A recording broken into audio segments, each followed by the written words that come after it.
இப்ப நீங்க பாத்தீங்க 13 துறைகள், 46 சேவைகள், 13 துறைக்கு தனித்தனி கவுண்டர். இங்க அரசியல் ஆக்கப்படுகிறதுனா எது அரசியல் ஆக்கப்பட்டிருக்கிறது? துறைகளின் பெயர் அரசியலா? இது பரவாயில்லங்க. அவர்கள் ஆட்சி காலத்தில் உப்புக்கு அம்மா உப்புன்னு பேர் வச்சாங்க, தண்ணிக்கு அம்மா தண்ணின்னு பேர் வச்சாங்க. இல்லங்க, இல்ல அப்படின்னு வச்சிருந்தாதான் எங்களுக்கு சந்தோஷம் வச்சு. அம்மா பொதுவான பெயர், உங்க அம்மாவும் ஒண்ணுதான், எங்க அம்மா ஒண்ணுதான். ஆனா அவங்க வச்ச அம்மா வேற. அம்மா உப்புன்னு பேர் வச்சு எத்தனை நாள் அந்த திட்டத்தை நடத்தினாங்க யாருக்கு தெரியும்? அது உங்களுக்கு தெரியுமா? எத்தனை நாள் அந்த திட்டத்தை செயல்படுத்தினாங்கன்னு தெரியுமா?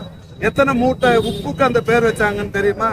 எத்தனை நாள் அந்த திட்டம் செயல்பட்டு இருந்ததுன்னு தெரியுமா? வச்சாங்க பேர். அது இது அப்படி இல்லை.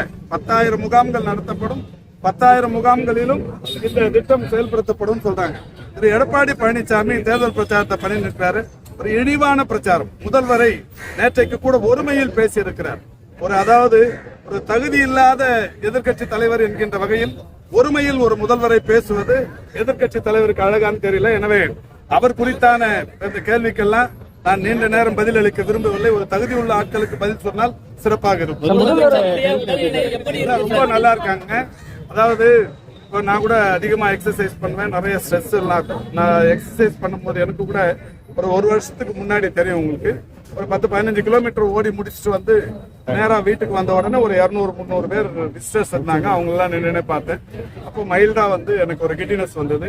அதுக்கப்புறம் ஆஸ்பத்திரிக்கு கூட்டு போனாங்க, சரியாகி வந்துட்டோம். அந்த மாதிரி முதல்வரை பொறுத்தவரை இந்த இன்சிடென்ட் நடக்கிறதுக்கு ஒரு நாள் முன்னாடி கூட அவர் உயிராக மதித்த சகோதரர் மூகா முத்து மரணம்.